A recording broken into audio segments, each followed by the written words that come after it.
Good morning and welcome to the April 27th meeting of the Curriculum Committee. Ms. Merrill is out of town for a death in the family. I want to offer our condolences to Ms. Merrill and her family. And I have Ms. May on the line, so we do have a quorum, so I'll call the meeting to order. John, I guess you're going to be, and Sarah, you guys can switch off who wants to make motions and who wants to make seconds, but you guys are going to be it today. First of all, I need an approval of the agenda to move forward if there are no changes, additions, or deletions. I need a motion. So moved. So moved. Second. Have a motion and a second. All in favor, say aye. Aye. Aye. All right. Approval of the meeting minutes. If there are no questions, adjustments, I'll need a motion to approve the minutes from our March meeting. So moved. So moved. Second. All right. A motion and a second. All in favor, say aye. Aye. All Aye. right. Teaching as a profession course, Dr. Breedlove. Yes, thank you very much. It's widely known that in the field of education as a profession is vital for our country, our state, and our nation, our county. Being an educator, an educational leader is a calling for great people who want to dedicate their life's work and meeting the needs of students, as well as supporting them to set and reach their individual goals. The demands on educators have always been very great, as we know, and today is no different. As a career educator, I also state that while the field of education as a profession is very demanding, it's also incredibly rewarding, especially when you're able to see students develop the life skills that we have, when we showcase those in our portrait of our graduate, but also when you see students meet their individual goals and able to accomplish those goals and be successful. That's what the career field of education is all about. The fact is that we need a steady stream of future educators in this country, and particularly when we look at Union County Public Schools, we need them here.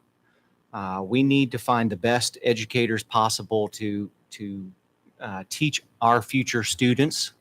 And so with that in mind, knowing that fewer and fewer candidates are going into the field of education, we have a proposal for a course that we would like to talk about and pathway that we would like to talk about. And so joining me this morning, I have Dr. Harris from our HR department, and then Brian Davis from our Career and Technical Education department. And so I'll turn it over to Dr. Harris to kind of lead us off here. Thank you very much, Dr. Breedlove. I appreciate the introduction, and good morning, everybody. So first, I wanted to thank the Board of Education for supporting our recruitment efforts moving into the upcoming school year. A couple of programs that we're sort of moving forward towards is our National Board Certification Program, which we are supporting teachers getting their National Board Certification so they can earn an increased income provided by the state. Also, our TA to Teacher program that we've implemented, we currently have 25 TAs that are going back to school to become teachers and then coming back to teach for Union County Public Schools. Very proud of that. But we are here today to talk about our Teaching as a Profession program. Recently, the superintendent did a survey with his student advisory group, and he asked the question, how many of you with support would be interested in teaching as a profession? Most all hands went up, and that put us on a pathway. And so we've been in conversations with DPI, Winget University, UNCC, SPCC, to develop a partnership which would allow our students to go get their teaching degree and come back and teach for Union County Public Schools. At this time, I'm going to turn it over to Mr. Davis, and he's going to outline the course descriptions. So good morning. And just to kind of begin talking about our program that we're looking at, North Carolina DPI and CTE have worked to create a pathway for students to be able to matriculate through the CTE program and get the experiences that will help them continue on in a teaching pathway. This program is made up of 2 face-to-face courses and then 1 field experience course. So, and the thing that's unique about these courses is that these courses articulate with university and community college level coursework. So a student who can complete this program can have the opportunity to get 2 college level or university level credits. So this is the exciting thing about it. With that comes a rigor. These courses are inherently honors because of the rigor that is associated with them. These courses also require the students to be at a high caliber, high level student with extreme interest in this profession. Students must have a 2.5 GPA. They must apply for the program. And that is because they have to meet those UNC system requirements for the courses. Also, the instructor must have a master's degree in education, along with the experiences that they had with teaching. So we are currently working through that process, and we would like to be able to apply for this program. We have to apply to be approved by DPI to have the program in Union County Public Schools. Just to kind of outline some of the things that are covered in the courses. The Level 1 course gives a good overview of the history of education, the science of teaching, and it also starts to go through some things related to instructional leadership. It really begins to develop their thought process into the pedagogy that they have with teaching and understanding the practices that we have. The Level 2 class, they begin looking more at the educational theories. They begin looking at things related to certification, licensure, instructional strategies, developing lesson plans, and preparing them for the field experience, which is very similar to a student teaching experience. And with this program, we have decided that we will pilot it. We would like to pilot it this year or this coming year at Weddington High School. And we have begun looking at that school and working to try to get students aware of the program and working to try to recruit students in there. We feel very good about that. Could I ask you, the classes you mentioned, is that FE 21 and FE 2022?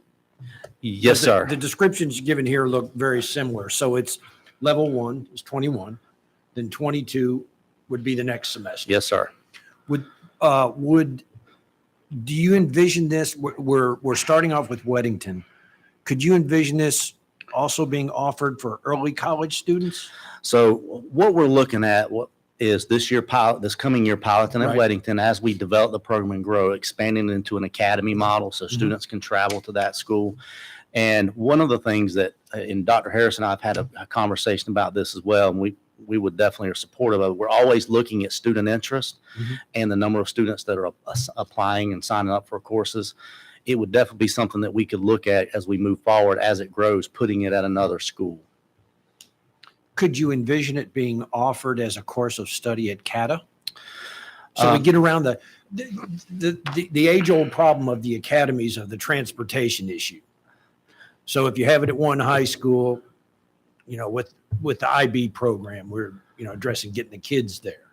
So if we expand it, offer it at CATA, if that's physically possible, then you've got the transportation issue linked. I mean, it's definitely something we can look at, trying to fit it into that academy model over there. Okay. I think it's great. Can I ask a question? How similar is this to the program that used to be at CATA?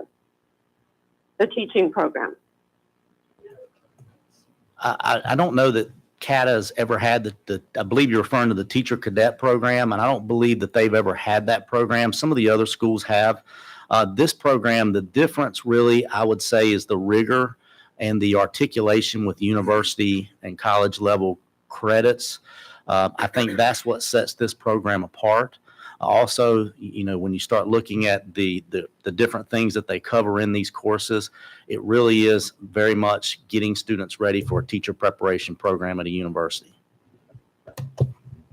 And to go back to Mr. Side's question, I'll just add that my vision, I'd love to see this program in every single high school that we have, all 11. I mean, we're facing a national teacher shortage, And we've got to do something innovative in Union County and across the state to drum up interest in teaching as a profession. It's another reason why we're having, and I would ask the board to advocate at the state level for more incentives for high school individuals who are interested in becoming teachers. We've done a lot in the state to move back to North Carolina teaching fellows, but that is still not enough in my opinion. So I think this gives us another reason, incentive, and motivation. But I'd love to have this program in all of our high schools if we can find success and the interest on behalf of kids. Question. Oh, please go ahead. How did we choose to start it out at Weddington first? So that's a good question. And when we looked at that, first thing we looked at was data and major clarity. So we're looking at student interest. There were over 176 students that showed interest at Weddington High School in some area of education or educational leadership. You also looked at the middle schools, and there was another between 30 and 40 students in the middle school level that showed interest. So that was one important piece. We also looked at the surrounding schools. Those surrounding schools out of our district were very high. But one of the things that Weddington High School cluster has as an advantage is that it has a middle school and an elementary school on site. So that is very beneficial for students if they're looking for a work-based learning or a field experience position and they don't have transportation. So they could walk over there and do those things. So that's kind of why we led off with that school. So there was a survey or a questionnaire for all of the high schools, and as you mentioned, Weddington had the highest interest. So what we use major clarity data. So Okay. we're looking at students as they go in that system. As you know, that system allows students to go in and chart their interest and explore, and we can pull that data and use that data, and that's where we got those numbers from. Would you be able, and not during this meeting, but possibly this afternoon or whenever, could you send me the data from District 1 from Forest Hills and Forest Hills and Monroe High? Yeah, If I they- all can right, okay. definitely pull that All for right, you. No thank problem. Thank you. That was a good question. That came up a couple of times, and we have an explanation for that in the document as well. You're fine.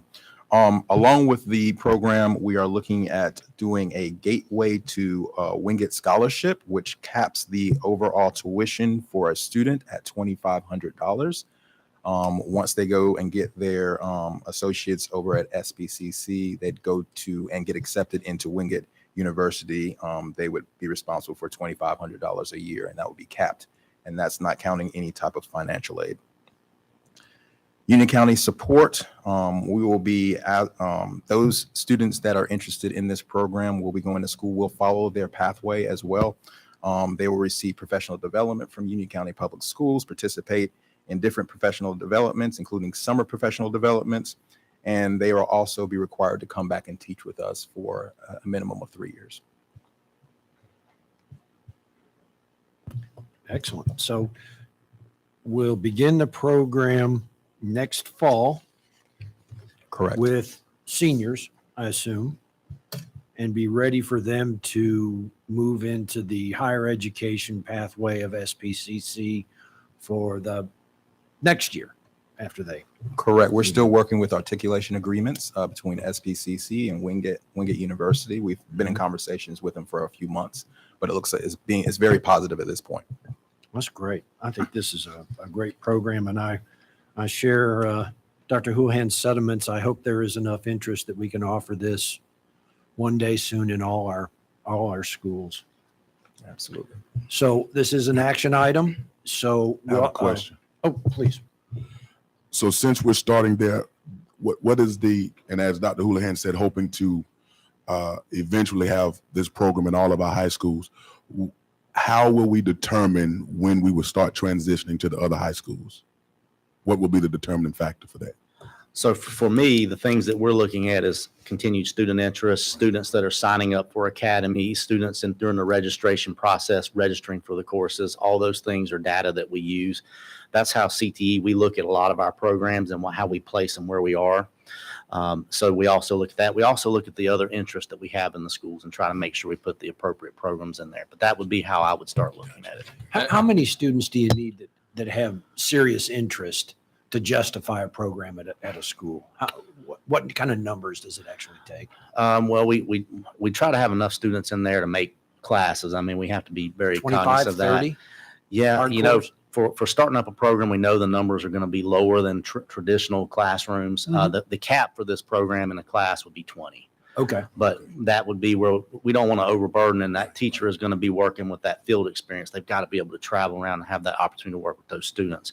So, but we definitely know that those numbers are lower. We're hoping that we get 10 or 12 in each class this time, and we're working. The teacher may have to teach another subject at this point for a block until we build the program. But our expectation is, especially as we open up into academy, that those numbers will fill and it will be a full-time position.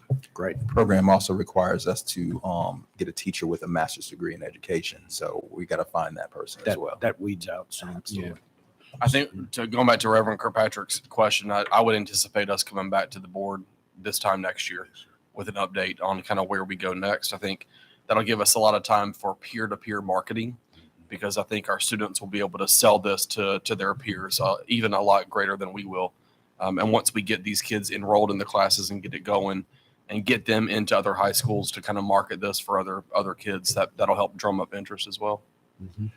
So since we're talking about that, so until that time, students from Forest Hills, Monroe, Piedmont, Parkwood, if they have an interest, they will be able to attend the program at Weddington, correct? This year, this coming year is just a pilot at Weddington, gotcha. but my expectation would be is that following year, then absolutely yes, they can go into our academy model. Juniors and seniors would be able to apply, and they could travel to that school and take those courses. So Gotcha. definitely it will be opened up at that point. And we did introduce this to our principals so they know about it and so they can start promoting the program as well in their individual schools. If I could make a suggestion so that we can strengthen empower other students to find interest in education. I know a lot of times you look at when you're graduating from high school, you want to go to school and make the big bucks, okay? But we all know that in education, you do it for passion. You do it for the love of students and families. But possibly between now and then, could we look at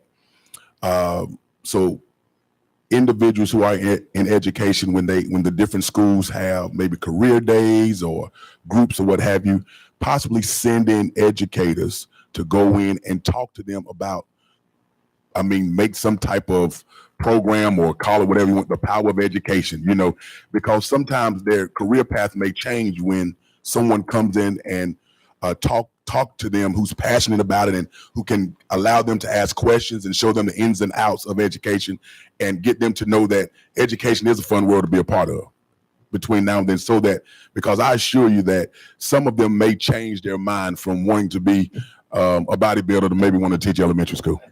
I'm just saying, just try to find a way to empower and strengthen their interest in education. Well, and I think that's a good point. And one of the things as we interview candidates for this, one of the things that we asked the candidates was, how are you going to market the program? Because key with a new program is marketing it. And part of that marketing is how are you selling teaching as a profession, not the course, but the profession itself. And I think that's an important part of that. Of course, we always work with our communications office and help try to promote that way. But I agree 100%. I think we do need to market and sell the program and the profession. Yes, sir. Yes, sir. And I hope some of our student athletes will show an interest that are considered or might consider the coaching profession, that they would look at this pathway as well. Ms. May, do you have any other additional questions? No, I think it sounds fantastic. I love the idea. I agree. This is an action item, so Chair will entertain a motion to recommend this to the full board for approval. Motion to recommend teaching as a profession course to the full board. Have a motion, need a second. Second. Have a motion and a second. All those in favor say aye. Aye. Aye. It is approved, and we'll move on. Thank you. Thank you, gentlemen. And we'll move on to our next item, social studies curriculum update, secondary U.S. history. Absolutely. So this sort of caps us off with our social studies standards and curriculum that we are bringing forth. This has been a year-long project, as you know, and so today our social studies instructional support team As you all are aware and have seen it in board docs and taken a look at those standards, they've been working really hard on the development and completion of the Union County Public School American History curriculum. And so joining me this morning as our K-12 Director of Curriculum and Instruction to help review the process and make those highlights. So Dr. Rogers. Sorry, Dr. Rogers. Sorry, I was looking at my ag tech proposal. Sorry, Dr. Rogers. Thank you very much for being here, and I'll turn it over to you. Sorry. Thank you, Dr. Breedlove. Good morning. I appreciate the opportunity to be here to review our remaining high school course, the American History course. So the writing of our social studies units, it has continued, and we're ready to present the American History units for review. A huge thank you goes out to our entire social studies curriculum writing team again for their continued work and efforts while supporting teachers throughout the district, especially Ashley Ponchak and Jeff Schneider, who are here with us today. So we'll review the units as we have done in previous meetings. And I'll start with this information. The American History units are conceptually based and follow a sequence from 1793 to the present. And the following concepts are included: a new nation, growth of a nation, Civil War and Reconstruction, modern America emerges, America between wars, World War II and the Cold War, changing American society, and contemporary developments. And I'd like to open it up to questions at this time. John, Ms. May, either of you have, I have several, so I'll let you all go first if you have any. I don't have any questions, but I would like to commend you guys on this phenomenal curriculum. I believe that it is detailed. It speaks to the truth of our country, and it allows teachers with their creativity to really allow their students to be a part of history and allow them to know that in spite of what has transpired, that it is their job and their opportunity now to continue to write history in a positive light. And so I saw a lot of great components within this curriculum, and I commend you all. I mean, at the end of the day, nothing is 100% perfect, but I would sit in the classroom and enjoy it and go home and tell my mom, this is what I learned today. So I encourage you guys to keep on doing a great work. I mean, I really enjoyed reviewing it, and you guys did a great job. Thank you. Ms. May, do you have any questions? I don't have any questions, and I did just want to say thank you because I know that this has been a huge undertaking for the school year. So I appreciate them, getting it all done and making it available to us to review. Thank you. And I'm going to jump around a little bit. This may be backtracking a little bit. I had an interest in all the classes, but the political revolution, 1750 to 1900. But I don't see a class that takes it forward from 1900 to present. Am I missing something? I would ask Dr. Schneider to come up and address that question. Okay. Y'all can come up here and join us if you like. Come on. Come on. It's okay. Yeah, sit. Yeah, grab a microphone.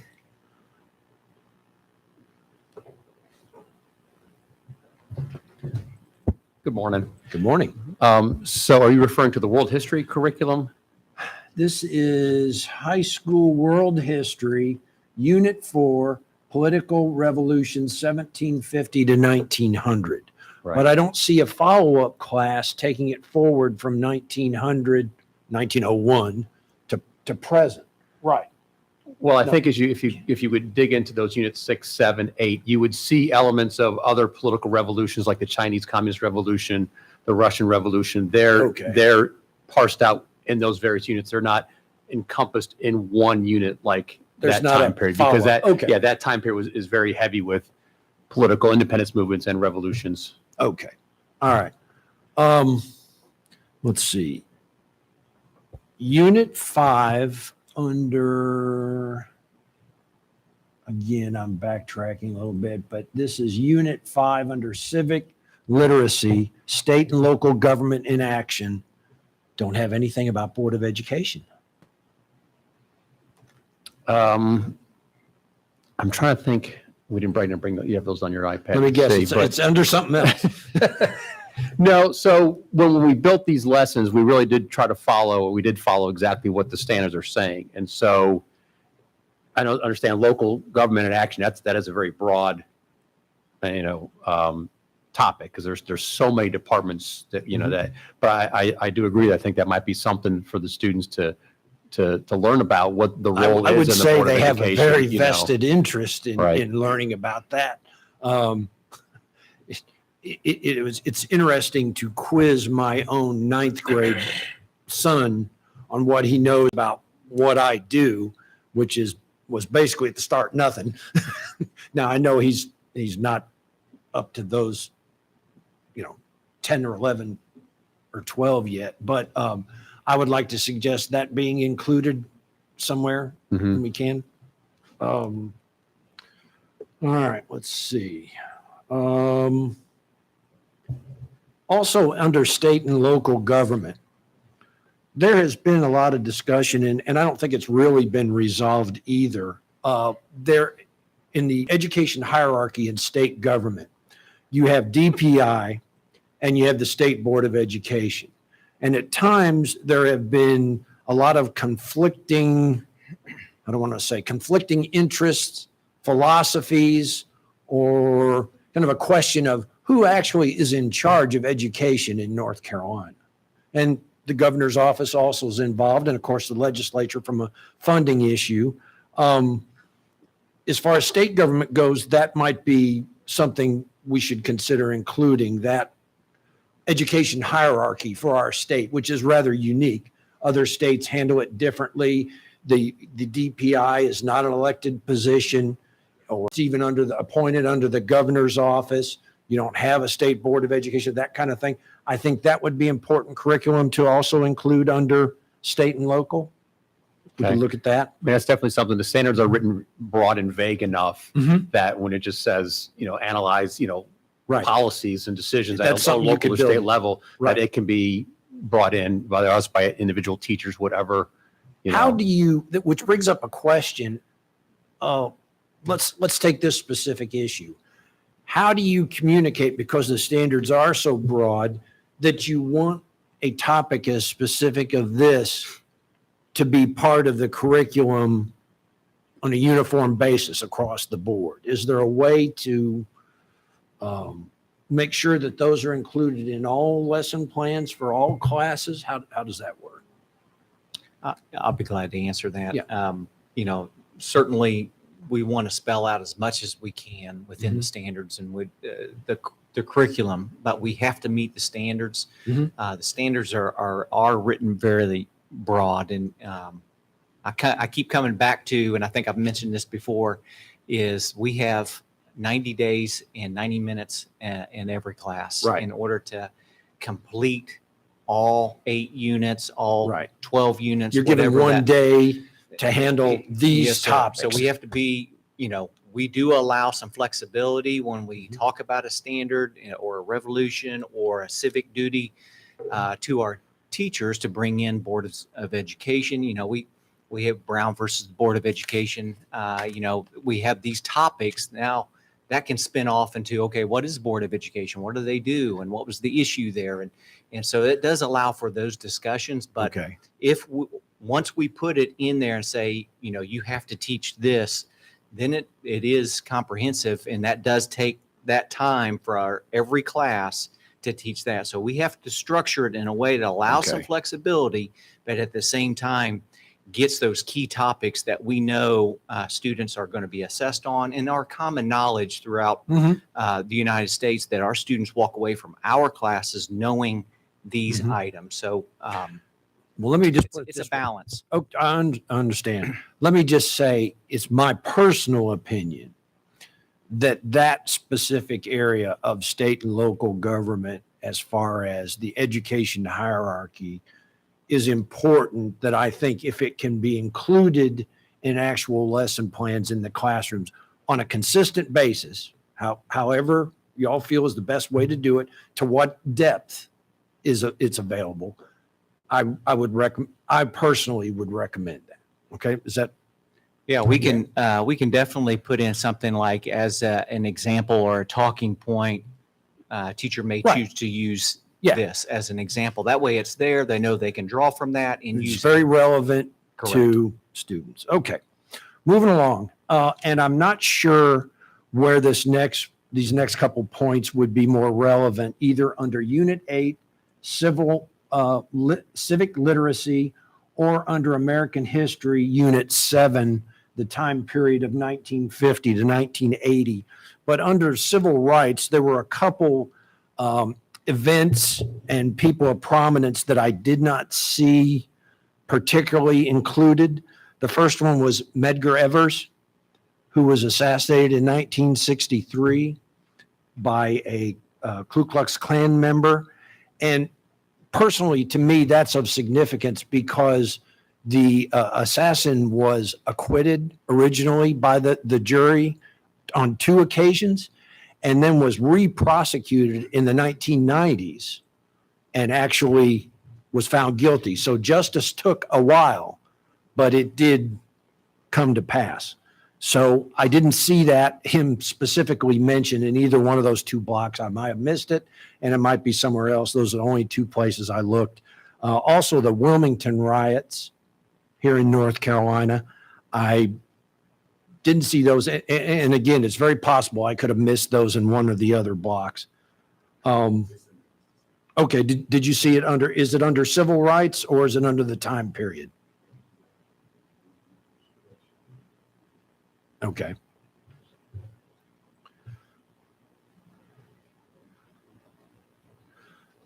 While he's looking for it, I'll just mention another one, the so-called Freedom Summer murders in Mississippi. In 1964, the 3 civil rights workers who were murdered. And in my mind, that's significant because according to the history books, that was the outrage over that directly led to the Civil Rights Act of 1964. So I did not see that particularly mentioned. Mr. Sides, if I could, if you Please. go to Civil War and Reconstruction around 1850, 1900, because that's when the Wilmington riots were during that time. It's mentioned Okay, in it's that under era. the time period. Okay, Yes. great. Under Unit 4, the time period, Civil War and Reconstruction, and it may actually be, I'm sorry, Unit 4, Modern American Emerges. I would like to suggest a topic, and that's President Theodore Roosevelt. And in my mind, that's significant because some of the actions he took laid the groundwork for the modern activist presidency. His intervention in the 1962 coal strike was the first time a president had directly intervened in a labor dispute, plus some of his actions on conservation and antitrust actions, as well as his foreign policy. He actually won the Nobel Peace Prize. And so he was, in my mind anyway, the modern standard of the presidency and more activity. And I would like to see his presidency from 1901 to 1908, if that's could be worked into the curriculum. Let's see. And I did not see, and this should probably be in Unit 8, that time period, the fall of the Soviet Empire. And so again, Well, that's probably going to be that's going to be in the world history okay, curriculum, not the American history curriculum. all right, okay. Although I'm sure it's there, and just as a slight in terms of the end of the Cold War, but How it affected Mhm. us with the end of the Cold War. Okay, all right. Those are just some observations I had, but otherwise, I also want to commend staff for your work on the curriculum. Thank you, Mr. Sides. We've made notes. Take it into consideration. I hope that information is helpful. Any other questions on the curriculum? I just want to also agree with board members in saying thank you, Dr. Rogers and Dr. Steiner and Ms. Ponchek and other instructional coaches, because this has been a monumental effort to think this has been a whole year plus really on rewriting curriculum, aligning standards, and the manner in which our team has been very transparent with the public, with our board, working with teachers has been a great model. So I wanted to say thank you, and obviously to Dr. Breedlove for your leadership in this work.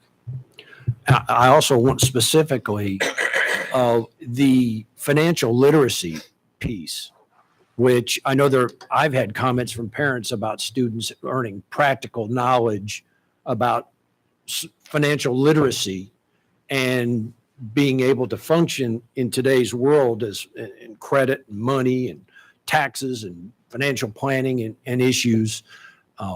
I want to commend the staff for what I think is an excellent curriculum in that area. And I know the state is mandating some of those requirements now statewide. But in looking through our particular curriculum, I want to specifically commend you on the financial literacy areas of study. I mean, particularly well done. Thank you very much. So the chair will entertain a Jones, Craig. Rogers. Rogers, I'm sorry. I don't know. Did you say, somebody said Jones? Maybe it's in my head. I don't know. Yeah, all right. Dr. Rogers, one thing, if I could, I had two questions. Do we offer a Spanish American history class or African American history class in our high schools? Okay.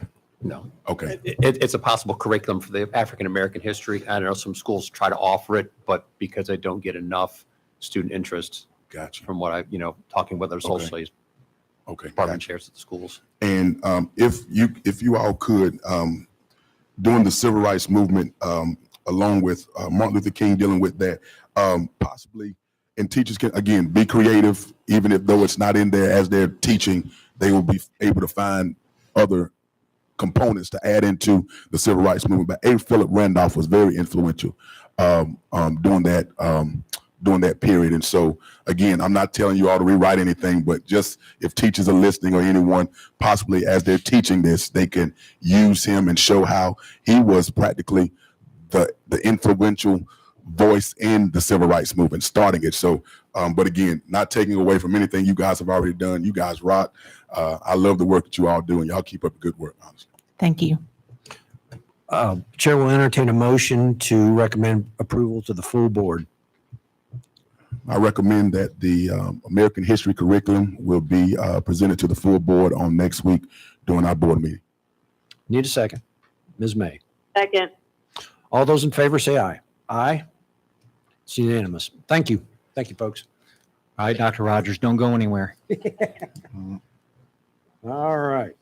I take it we're going to, Dr. Breedlove, we're going to get Dr. Rogers involved in item 3, which is the AIG plan for 2022 to 2025.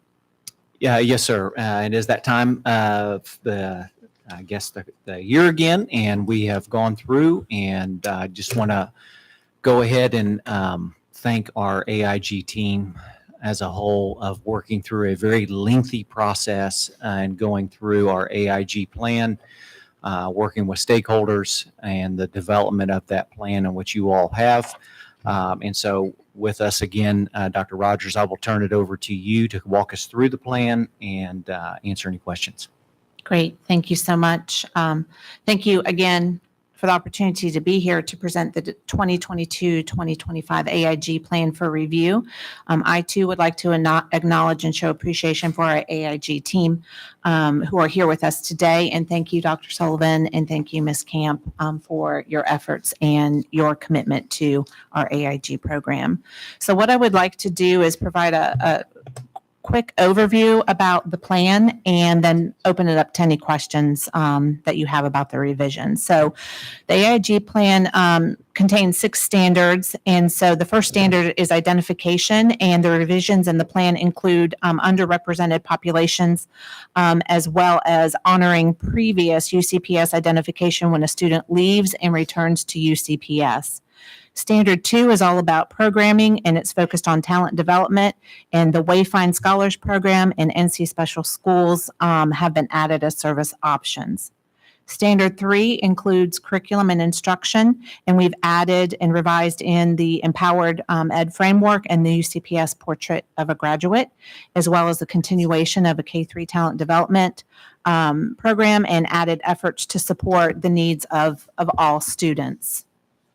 With Standard 4, regarding professional development, revisions include the Talent Unleashed Committee formed to address underrepresentation. We've made revisions to the professional development plan, and we are continuing with the AIG Academy, which is our local process for AIG endorsement. Standard 5 is all about partnerships, and we have the intentional recruitment of diverse demographics on our AIG advisory board. We have clarified the interconnectedness of focus groups and the AIG advisory board, as well as building upon and continuing partnerships within UCPS. Standard 6 is about accountability, and so we have revised the timeline for the revision process and clarified our procedures and our practices. So at this time, I'd like to open it up for questions. Anyone on the board have questions? Committee, excuse me. I have a question. Under expected outcomes, so the first line says increased identification through pathway 3 for underrepresented groups, and then the second bullet is increase in identification of underrepresented students. So what's the difference between those two things? All right, I'd like Dr. Sullivan to come on up.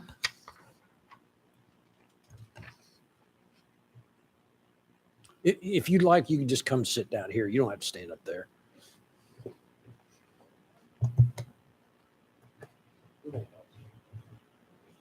Ms. May, the question is the difference between when we say underrepresented groups versus underrepresented students, correct? Yes.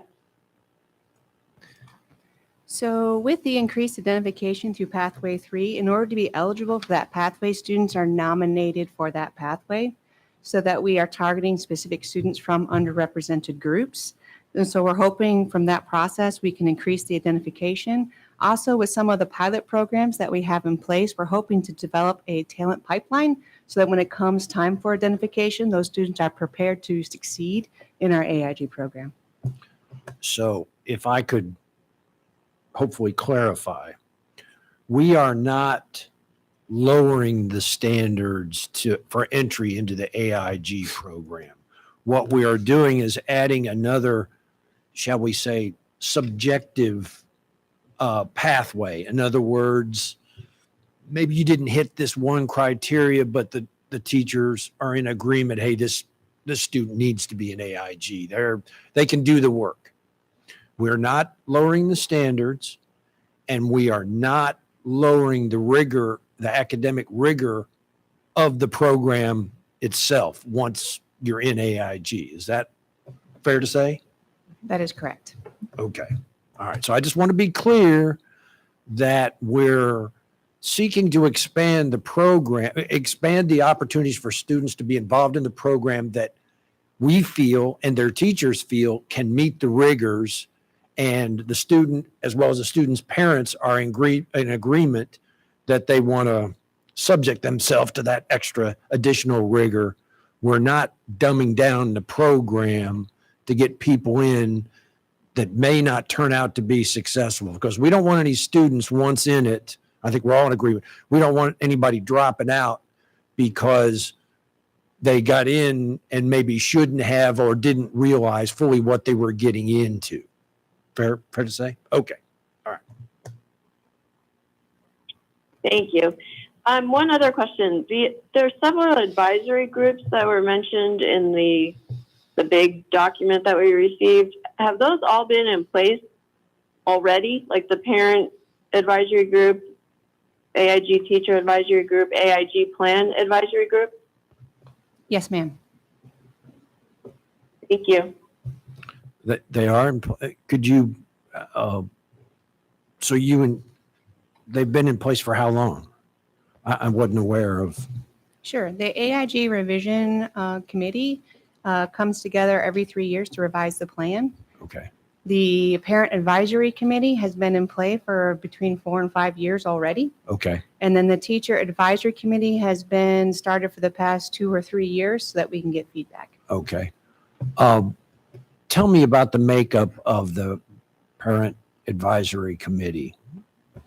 Sure. We have parents from each of the clusters that were selected based on nominations from the AIG staff, who Okay. said that these would be good representatives. And then we've worked to build their confidence to help answer questions within that cluster and to bring concerns to us so that we can address them and improve our AIG program. Okay. And I think I noticed somewhere in the documents, they would meet no less than quarterly, on a quarterly basis during the school year, I assume? That is correct. Okay. And do they elect a chair, or do either one of you ladies get to chair the group, or how does that work? We did try that process. It didn't go so well. So Okay. right now, Allison and I are the ones that run those meetings. Okay. And so you develop the agenda and you bring the items. Okay. We want your, it's almost like in a way a focus group. But, Yes. Okay. We want your feedback and opinions on these topics that we feel are relevant to the program, or we really, okay, questions we have. Okay. It's not just a open-ended, okay, what problems do you want to talk about kind of thing. It's very directed discussion Right. on relevant topics. As we all know, sometimes it's a challenge to keep groups like that focused on the real issues at hand. So it sounds like you've got it on hand. How many people are there on this? You said something for each cluster, or is Yes, one? we have about 20 to 30 members on our Parent Advisory Committee. Okay. And we also had 30 to 40 people on the Revision Committee. And we Okay. also had about 20 teachers on the Teacher Committee. Holy cow. And then we use those as micro focus groups to feed into that Revision Committee. And then we're going to continue the work of the Revision Committee so that we can make updates, so that we can make sure that we hit these expected outcomes. So that revision committee will be an ongoing active committee. That's our goal. That's okay. All right. Okay, great. Any other questions? I have one question. So I want to learn more about the AIG program. Who from your committee would I need to speak with?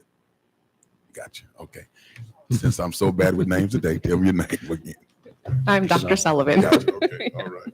Okay. Are you in central office or at the post office or We're at the Bickett? Walter Bickett. You're at Walter Bickett, okay. If there are no other questions, the Chair will entertain a motion to recommend full board approval.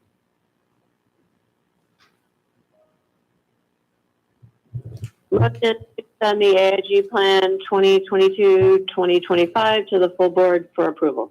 Second. All in favor, say aye. Aye. Aye. Motion is approved. Thank you. Thank you, ladies.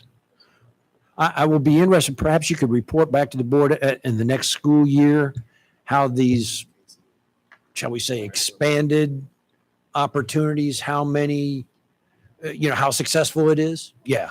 I'd be interested in knowing. Thank you. Thank you. Thank you all very much. All right. We'll move on to item 4, Ag Tech Program. Dr. Breedlove? So I'm going to kick this one off, Mr. Sides, if oh, that's all right. So we are very excited this morning to bring forth a new proposal with regard to agricultural technology. As the board knows, 3 years ago at East Union Middle School, we started an Ag Tech Academy for all 6th graders at the time. That has now expanded to all 6th, 7th, and 8th graders. And with our 8th grade class now preparing to go to Forest Hills High School, very similar to what we did with Health Sciences Academy, we are proposing that next fall, we have a new Ag Tech Academy at Forest Hills High School, as well as a K-5 curriculum and Ag Tech Academy at Winget Elementary and Union Elementary, which are 2 of the feeder elementary schools that feed into East Union.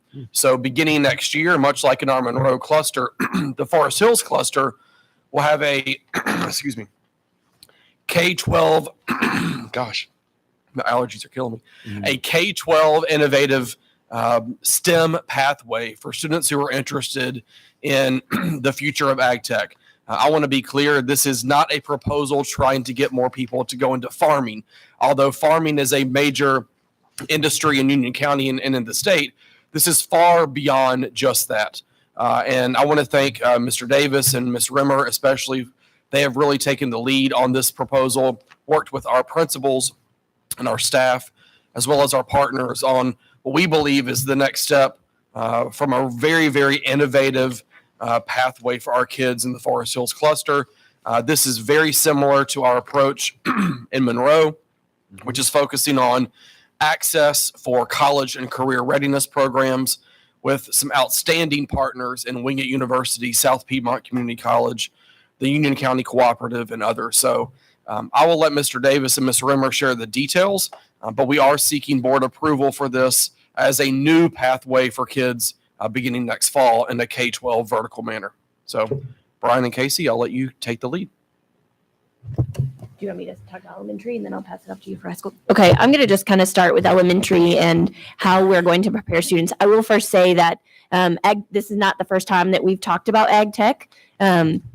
As you know, we have an amazing program happening at East Union Middle School right now. We've got some teachers over there that are all in. They are building all kinds of excitement around ag tech, and their classes are full. And as a result, we're really excited to be able to expand the numbers in the high school of students that are taking the ag classes are expanding. And we want to be able to better prep students in elementary to be able to be prepared to learn even more in the ag tech program in the middle school, and then kind of really move into the pathways that Mr. Davis is going to talk about. So our goal for our kind of direction in elementary is we're going to focus on a couple things. We're going to focus on plant and soil science, right? So think about growing things and all that interesting wonder that can happen in elementary school, to learn a little bit more about how things grow, and also nutrition. So how those things benefit us, I think is really exciting. Students at Winget and Union Elementary have had some experiences with STEM, but we're going to laser focus those STEM classes to really help prepare for what they're going to also learn in middle school and then on to high school. So like I said, plant and soil science, nutrition, and a little bit of animal science just to kind of get them prepped.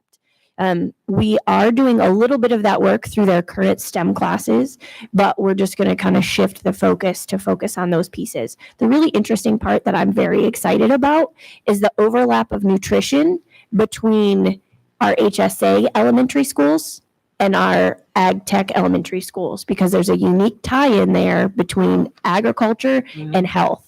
And so now we're going to have 4 elementary schools that are working together to really focus on nutrition, which will give us a lot of opportunity for collaboration and some of that really strong, powerful work with the teachers as well as across schools. In our middle school, we're just going to continue to build on the programs that we have. Do you want to talk, Brian, a little bit about the shift in focus there and then roll into the high school? Before you get there, I also want to remind the other unique part of this is we have a great partnership with a group called Outteach. If you've ever been to Outteach, if you've ever been to Western Union Elementary School, they have a phenomenal outdoor learning classroom where there are innovative gardens and butterfly exhibits and all kinds of learning opportunities. And Outteach is really a professional development company that helps teachers really engage kids in teaching and learning that incorporate the outdoors. This past year, Winget Elementary and Union became our next 2. Winget Elementary and Prospect became our next 2 Outteach schools. So we now have 4 Outteach. Union and Winget are already established. So I just wanted you all to know that there's also alignment with that piece, as Mr. Rimmer was saying. A lot of what she's describing are innovative instructional practices that may or may not happen inside a brick and mortar building. A lot of the ideas to get these kids outside, engaged in hands-on relevant learning, and our partnership with Outteach will really help our teachers facilitate that. Would on the subject of Outteach, would it not be, are we pursuing all the elementary schools in that cluster to move in this direction? Right now, and Dr. Breedlove can comment, I believe it has been based on teacher and school-based interest of those who want to have this partnership. To be honest with you, again, very similar to the approach we talked about with teaching as a profession. All 30 elementary schools could benefit from this, because at the end of the day, we're talking about innovative, great best practices of teaching and learning. But to date, it has been based on school-based interest. Okay, I have a concern that if one of the elementary schools is not involved in outteach, but they're part of the agribusiness academy, are they going to be at a disadvantage? So to the element they're entering? the two schools that are on the table for ag tech are both outteach schools. Okay. What about, I don't believe you mentioned Marshville Elementary. So Marshville and Rock Rest are the other two feeder elementary schools in the East Union Forest Hills cluster. While they may be doing work around STEM and your traditional sciences, those two schools are not part of the ag tech academy piece. Do you anticipate at some point they will be? Is that at their choosing right now? Or- Again, based on the work that we did several years ago, these were the two schools that emerged as having the keen interest from the principals and the teachers. We can certainly have those conversations with the other two elementaries, but at the time that interest was not there. Okay. Thank you. I do want to say too, Outteach is pretty cool in that it's unique because it's not teaching our teachers about the outdoors. It's about teaching students in the outdoors. So they might still be teaching math or reading just like what's in the standards. It's the professional development really focuses on using the outdoors as a space to learn the curriculum, which is very unique, and it's been a great program. All right, just kind of move into middle school a little bit. So we, East Union has two agriculture teachers there, as well as we have a teacher who has been teaching robotics and things like that. So that's been going really well and is growing. And as the administration and the teachers over there begin to incorporate ag components into other core areas with the partnership with the Cooperative Extension Service, things have continued to grow, and we've looked to diversify a little bit to meet the needs of where we see the pathways moving in the high school. So what we're looking at in middle school is continuing having one of our instructors teaching more of the animal and plant science programming, as well as having the second instructor move into a biotechnology pathway to get someone to continue on with that. As well as working with our robotics and Project Lead the Way, continuing that. There's many robotics components and equipment being used. One of our local nurseries uses robots to move their plants around over there. So it's a great opportunity for those students to be able to apply those concepts in an ag-related area. So what our goal is as these students begin to matriculate through is move into our high school. And in high school, we have 5 pathways that we would like students to begin to pursue. First pathway is related to animal science and pre-vet. We have a sustainable plant systems pathway. We have an agriculture mechanical skills pathway. We have a food systems pathway, and we have an agriculture business pathway. These pathways are made up of CTE programming, and as well as our partnership with work-based learning opportunities and industry partners that we can have for students as they get to those junior and senior years. So these pathways are looking at where we see is high demand and high interest areas and high need areas for local employers. So we've had conversations with Cooperative Extension and other industry, as well as economic development, that show us that we're definitely on the right path there. And the shared goal of all of this is to give kids who are at Forest Hills a chance to do something that we've never been able to offer before, which is you'll see in the proposal, we are working on articulation agreements with South Piedmont Community College. And I'll talk about Winget University in a minute, but the big goal here is to say to these kids in Forest Hills in 9th grade, you could now have a 4-year course pathway, taking courses your sophomore, junior, senior year, or at least your junior, senior year with South Piedmont to get some dual credit, possibly get your associate's degree if you're interested, and then go on to Winget to finish off your 2 years and to almost get out of college debt-free, which would be amazing. Wow. The other big aspect of this is beginning next fall, Winget University, for the first time ever, will be offering 2 new degree fields. One will be a food systems degree. The other one will be a agricultural business. So you will have freshmen at Winget, freshmen at Forest Hills, all beginning a 4-year pathway, and the possibilities there of of alignment, of project management, of dual coursework, of doing some on-site work together and field-based as these kids matriculate through high school and through college. There's a lot of possibilities there that we're very excited about. And meeting with Dr. Brown, the president at Winget University, there's shared interest in this to support one another in this field, which would really, we believe, ultimately strengthen the eastern part of our county when it comes to workforce development, which is the major goal here. This is exciting. And if this follows the success of our healthcare academy at Monroe success, this is very exciting for Forest Hills students. I have a couple quick questions on the different pathways or suggestions, depending on how you want to look at it.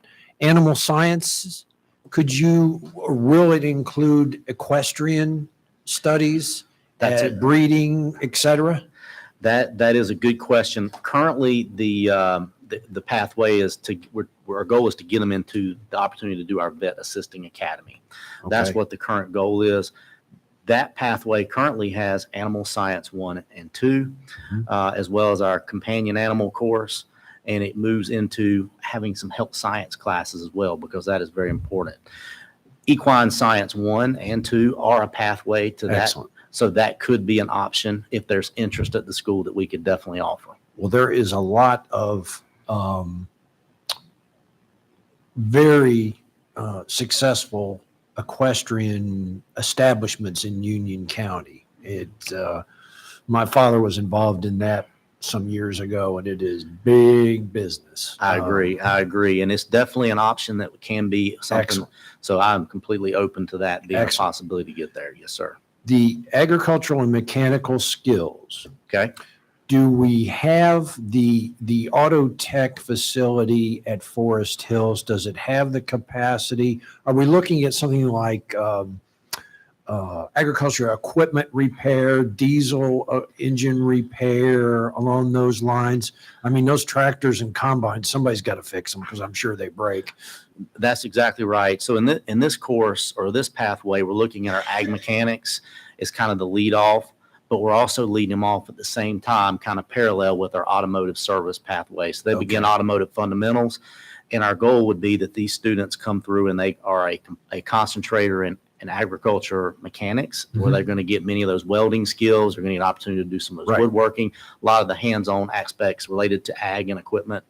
But they're also going to become, if they complete the pathway, they're going to complete Auto Service 3 with the automotive department. So they're going to get those ASE certifications. So students will have the opportunity to go work in the automotive industry, or they can work with one of the local farm implement equipment dealers, that needs somebody to work on equipment as well. Are you going to need to expand that auto shop in order to accommodate what we hope will be an influx of additional students? Is that part of the plan?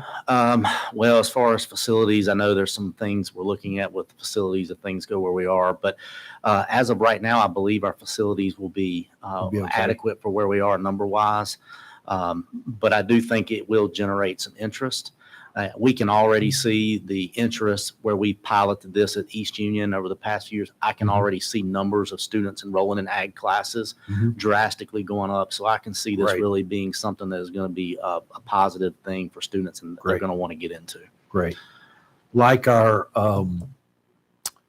partnership with the hospital and our healthcare academy, do we have any corporate partnerships that have shown interest in getting actively involved in the program? So right now, our and I got to give them a shout out too, but the Cooperative Extension Service with Andrew Balcom and his team have been outstanding, and they have been in the in East Union Middle School working with not only our CTE teachers, but the core teachers, helping to develop curriculum. They've been working with them in the greenhouse, helping them get those things up and going. And they're also working with our high school teachers. So they have been a great resource. Okay. And they are working in elementary as well, but they are really instrumental in helping us with industry partners.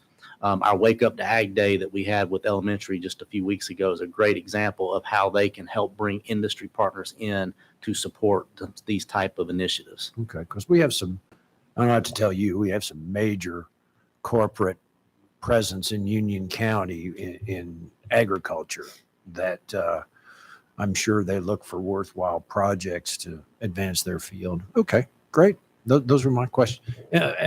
Please, one any other question. questions from the Mr. committee? Mr. Davis, how can we help to build the diversity within this program?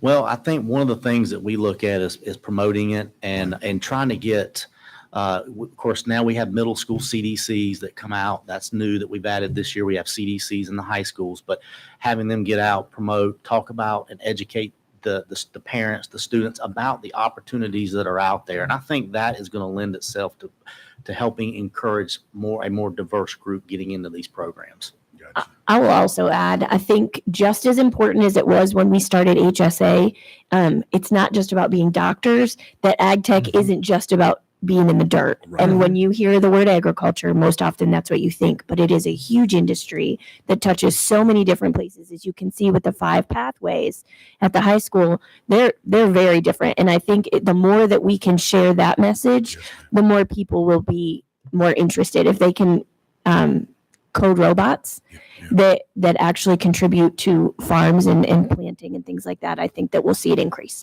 And that's the point that I was going to get to, because a lot of times people limit, I remember when I was in high school at Forest Hills and Future Farmers of America, the first thing we saw them in the greenhouse and they had an awesome yearly barbecue, and so you limit because of lack of education.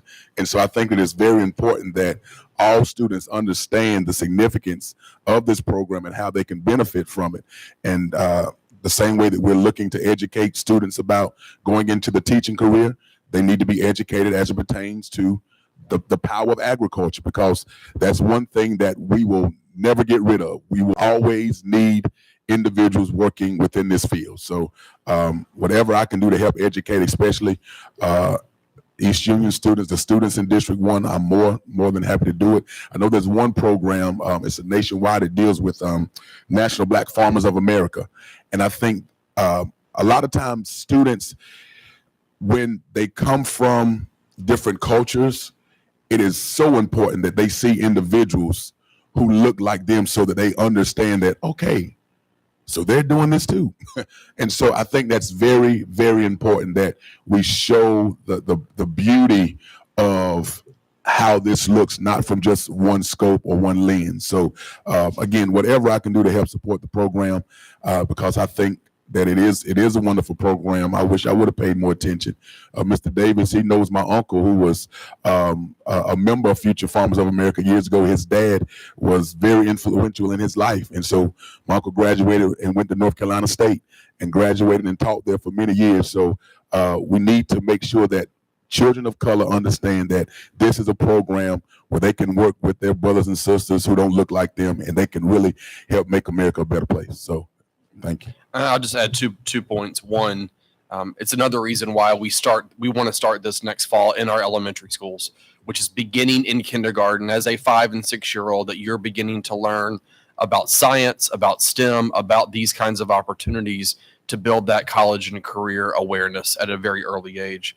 And then second, we do have some phenomenal youth from Union County who have gone on to college and have graduated in these fields and have now moved back.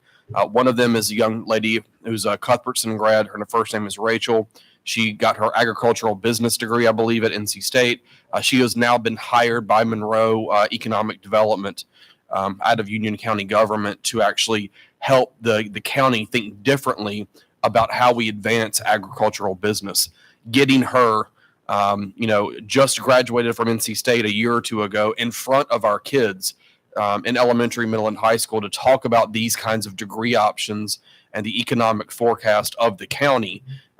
Those two strategies will also be significant in building awareness and exploration in these fields. So we're excited about this. Great. Any other questions? Ms. May, do you have any questions?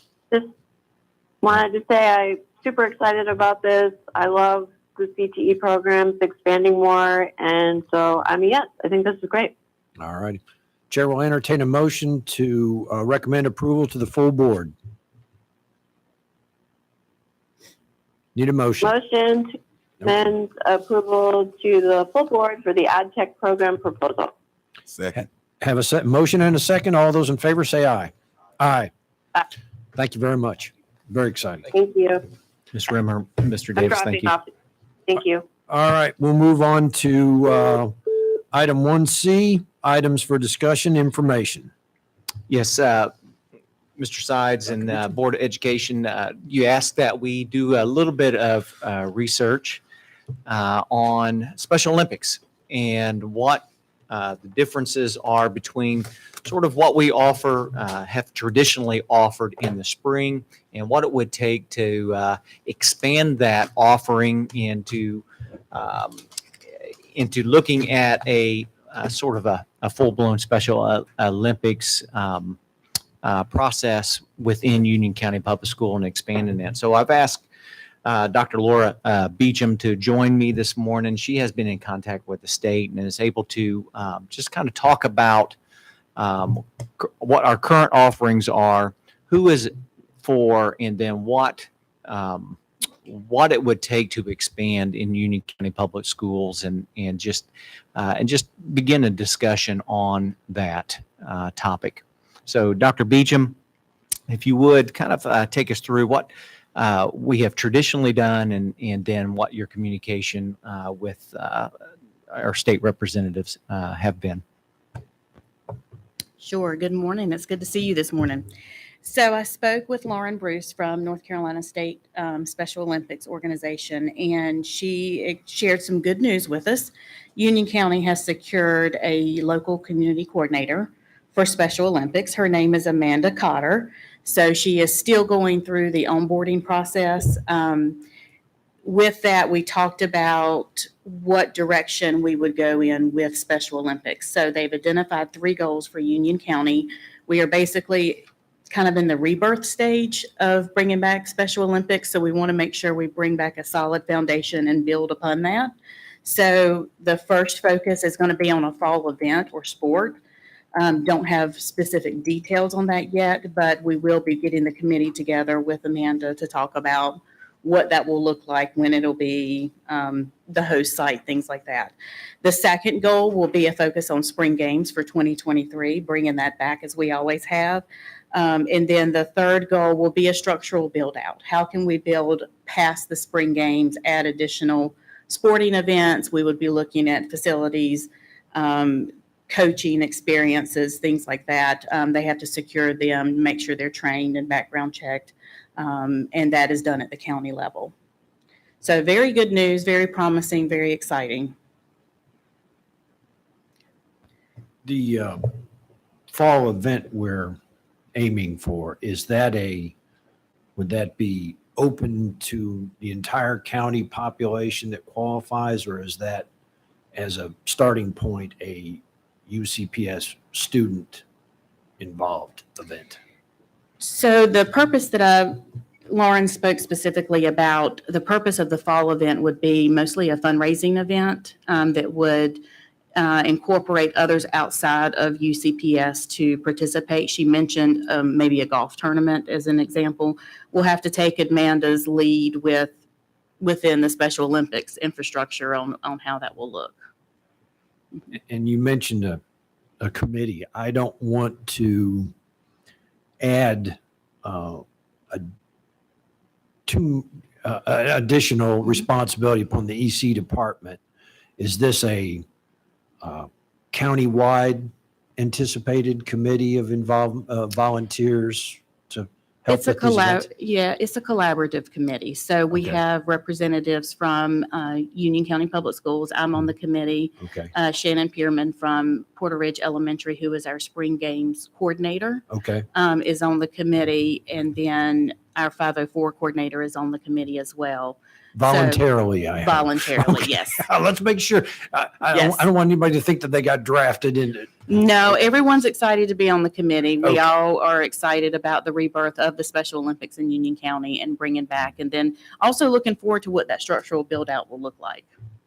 I was amazed when I investigated and found the number of different sports that are actually involved in a potential sports that can be Mhm. involved in a Special Olympics. I thought it was just track and field events, but it's not. It can be very extensive. And she expressed the importance of finding the right coaches to work with our students. And we also work within the group homes, and then those are invited to attend the events as well. And some of our students looking for community service involvement or in honor society or whatever groups will have an Yes. opportunity to buddy up with the participants and be involved in, I'm sure, many different volunteer. Yes.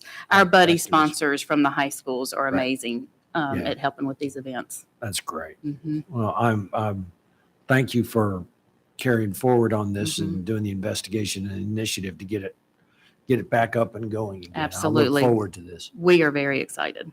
You need to have another fundraiser besides just golf tournament, though. I don't golf, but I can write checks. Yes, drive the car. Yeah, I can caddy. We'll see what ideas Amanda has. Great.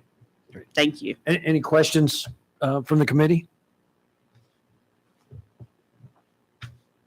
Hearing none. Thank you very much for coming in. All right. Closing items to be taken to the full board. All of our action items under B were voted, approved unanimously to be recommended to the full board and will be taken to our May meeting. It's hard to believe that next week will be May. But, and our next meeting date, if determined a need, will be late May. Okay. If there's no other business come before the committee, I'll entertain a motion to adjourn. So moved. Need a second. I heard a second. Okay, all in favor, say aye. Aye. All righty, we're adjourned.